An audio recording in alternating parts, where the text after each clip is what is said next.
আসসালামু আলাইকুম প্রিয় ভিউয়ার্স। জারিফ কৃষি বাগান থেকে আপনাদের স্বাগতম। আজকে আপনাদের দেখাবো মরিচ গাছ। এই মরিচ গাছগুলো বিগত 1-1.5 মাস আগে রোপণ করা হয়েছে। গাছগুলোতে আপনারা দেখেন ফুল চলে আসছে, ইনশাল্লাহ অনেক সুন্দর হয়েছে।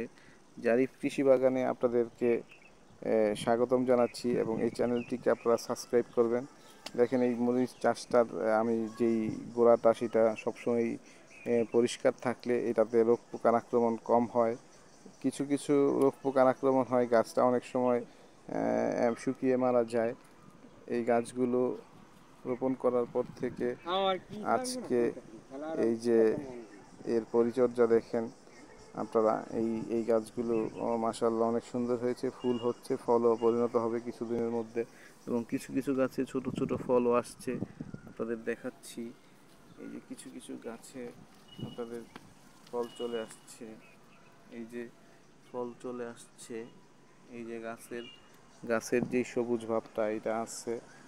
জারিফ কৃষি বাগানের পাশে থাকবেন, সাথে থাকবেন এবং বিভিন্ন বিভিন্ন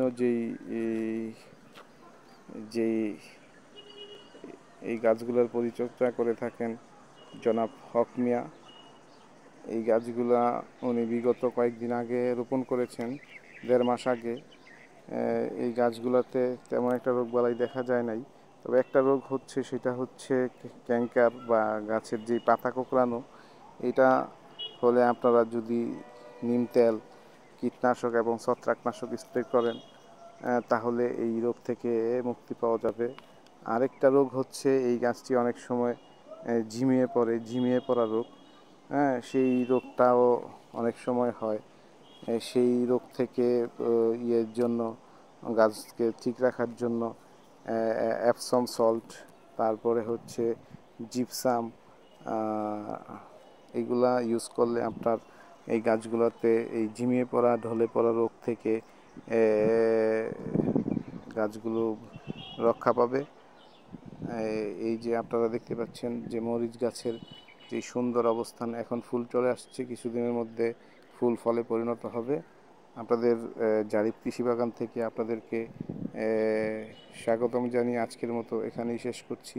বিভিন্ন বিষয়ে প্রশ্ন এবং জিজ্ঞাসা থাকলে আপনারা জারিফ কৃষি বাগানকে কমেন্টসের মাধ্যমে জানাবেন এবং জারিফ কৃষি বাগান আপনাদের সঠিক পরিচর্যা এবং কিভাবে কোন গাছ রোপণ করলে সেই গাছটি সঠিকভাবে ফল দিবে এবং ফুল দিবে এবং গাছ সুন্দর সুঠাম দেহের অধিকারী হবে, সেটা আপনারা অবশ্যই নিজ চোখেই দেখতে পারবেন। ইনশাআল্লাহ জারিফ কৃষি বাগানকে সাবস্ক্রাইব করে পাশে থাকবেন। আল্লাহ হাফেজ, আসসালামু আলাইকুম।